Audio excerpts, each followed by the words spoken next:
That boat is...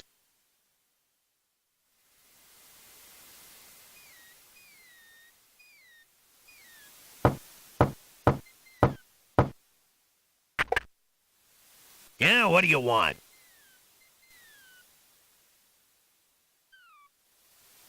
Alexander promises himself that he will not go home until he has determined what Casima's feelings are for him, and if she needs his help.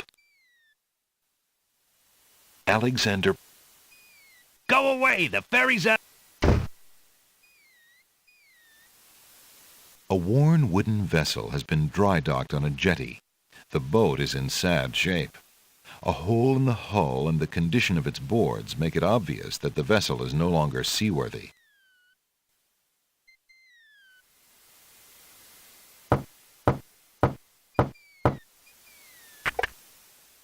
I said the ferry's out of business. What do you want to keep bothering me for?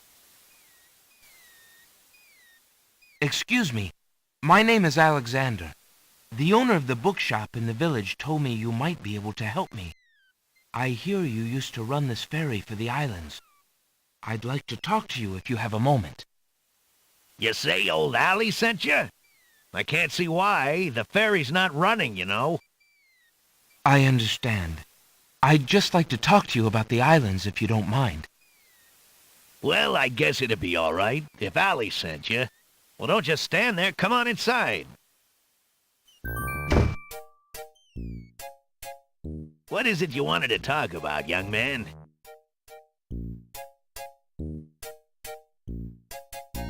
I'm a visitor to these islands. I'd like to learn what I can about the area.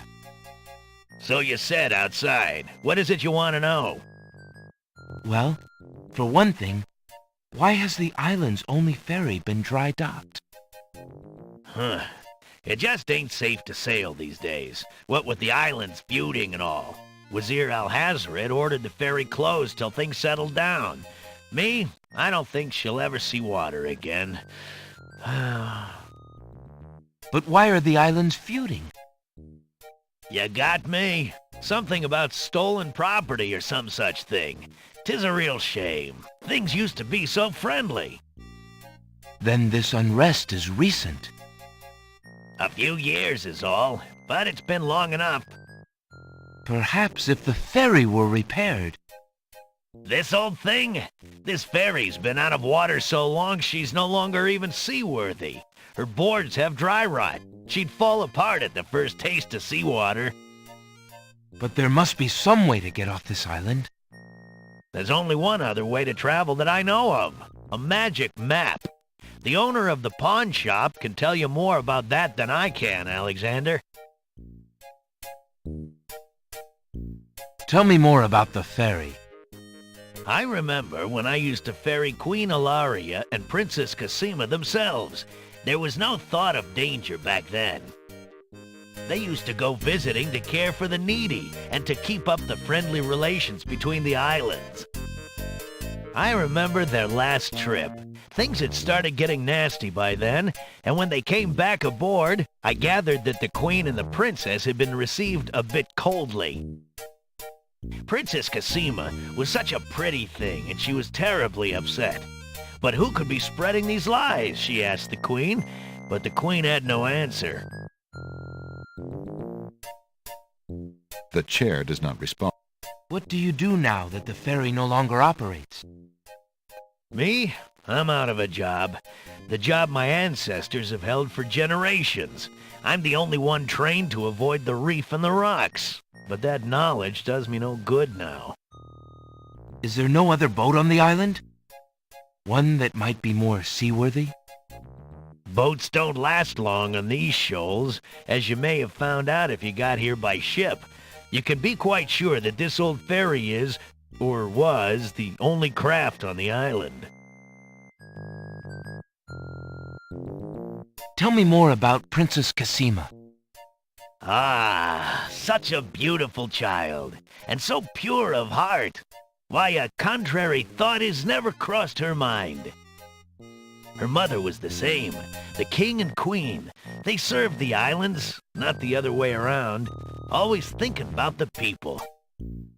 Ah, they are sorely missed. What else can you tell me about the land? Let's see. The Isle of Wonder's a lovely spot. A bit crazy, mind you. Gotta have a good sense of humor to enjoy a tour there. What else can you tell me about the land? The Isle of the Beast is pretty, but unfortunately, you can't get very far onto the island. What else can you tell me about the land? The inhabitants of the Isle of the Sacred Mountain are the most gorgeous creatures you'll ever see. If you ever get to see them, that is. What else can you tell me about the land? The Castle of the Crown sure is a beauty. She's the finest palace ever built, I'll warrant. What else can you tell me about the land? Some say that the land of the Green Isles is near the edge of the world, and that the deadly currents are a result of a magnetism that sucks life from this world to the next. Of course, that's just silly talk. What else can you tell me about the land? Let's see. The Isle of Wonder's a lovely spot. A bit crazy, mind you. Gotta have a good sense of humor to enjoy a tour there. Alexander is sitting inside the ferry's cabin. The place displays the neatness of a seaman and the sparseness of a bachelor.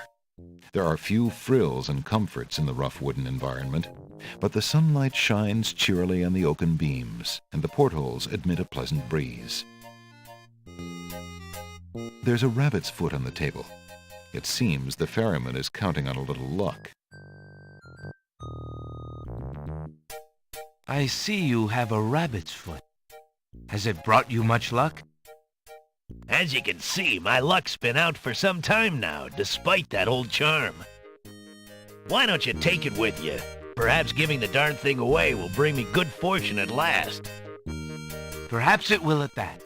Thank you.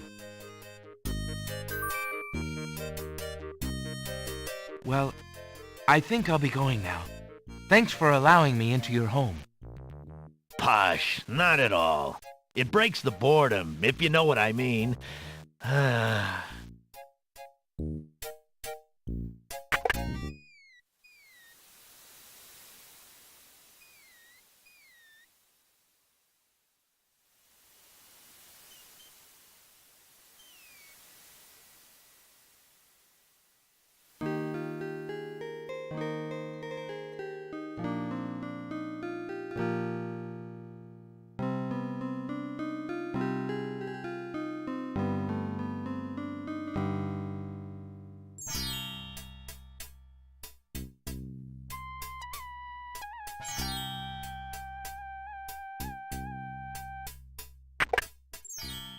Good day.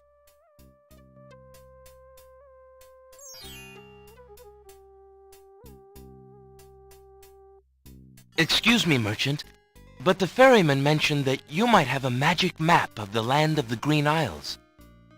Why, as a matter of fact, I do. I keep it under the counter. It's been gathering dust so long that I nearly forgot about it.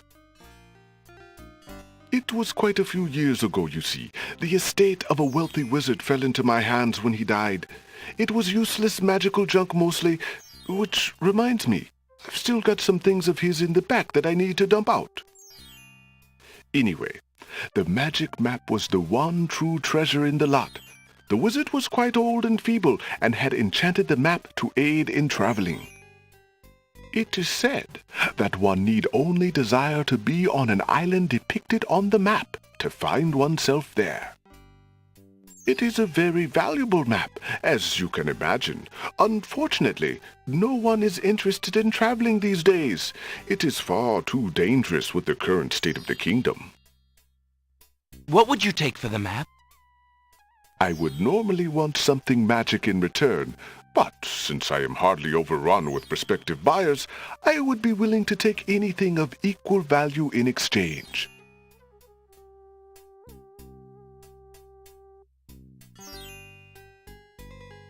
Would you be willing to take my family ring in exchange for the magic map? Daventry, are you a king then? No, that's my father, King Graham. I'm just Alexander. Well, Prince Alex, she is a beautiful ring. Are you sure you can part with such a unique family heirloom? The ring does mean a lot to me. I didn't always have a family, you know. Still, it is only gold. There are more important things at stake now. Then you now own a magic map, Prince Alex. I will keep your ring out of sight for a few days. If you find anything else of great value in your travels, you can come back for your ring. I would hate to see it melted down for gold. Ah, and a warning about the map. It will only operate when you are out in the open and within sight of the sea. The limitation has something to do with the teleport spell ingredients.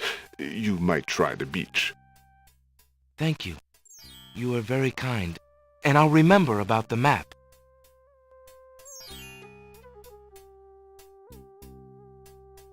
Suddenly, the old man in the concealing cloak sneaks past Alexander, and with a sneaky dart of his hand, steals a mint from the candy jar. The old man stuffs the mint into his mouth and wobbles unsteadily out of the pawn shop.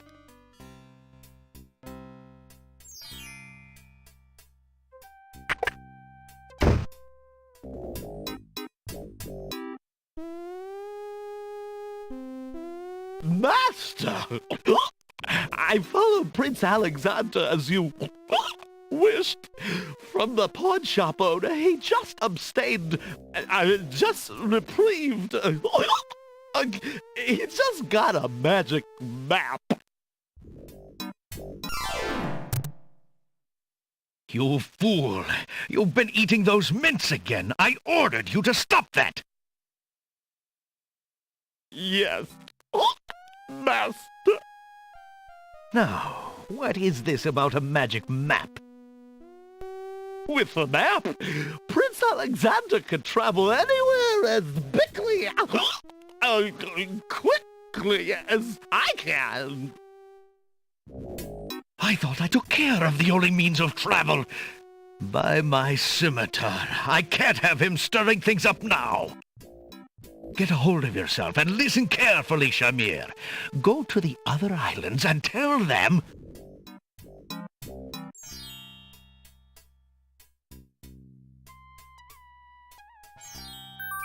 Alexander takes a mint. The pawn shop's counter is made of a sturdy teak. The wood is well worn by eager hands and well oiled by the shop's faithful keeper.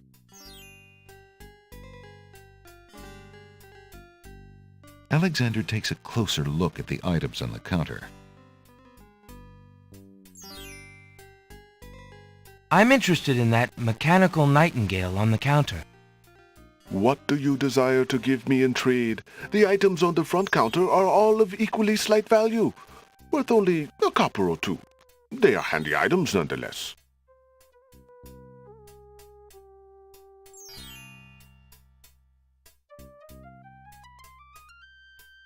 I have this copper coin. Is it of any value to you at all? Most interesting. I have never seen a Daventry coin before, but it is copper genuine enough. I might even find a buyer who is interested in foreign currency. The items on the front counter are the only things in the store that I can let go for the price of 1 copper. You may make your choice from there. Alexander looks at the items on the counter to make his selection.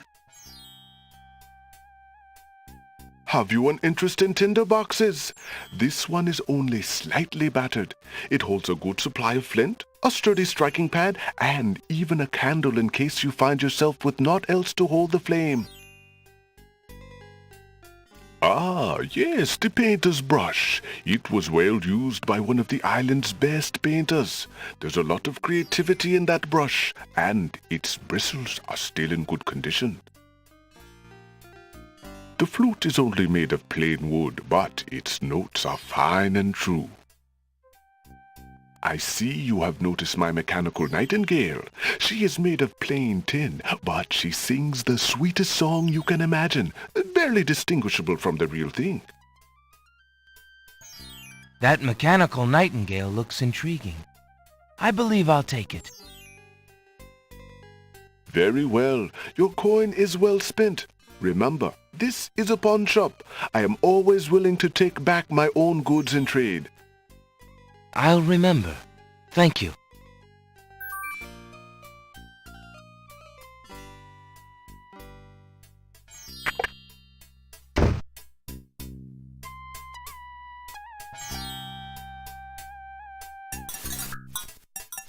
Alexander examines the large pot. It's currently empty, but a few scraps in the bottom indicate that it is used as a dump site on occasion.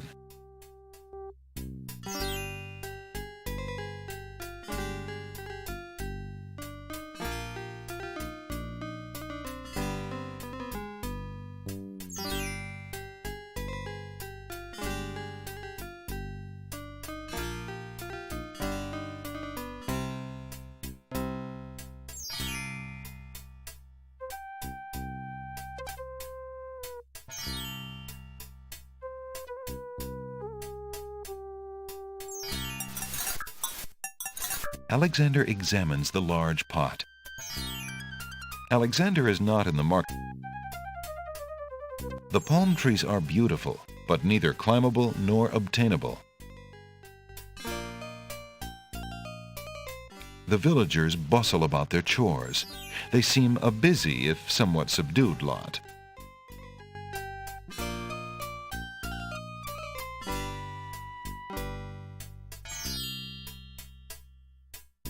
A large round pot is one of the pottery. Alexander examines.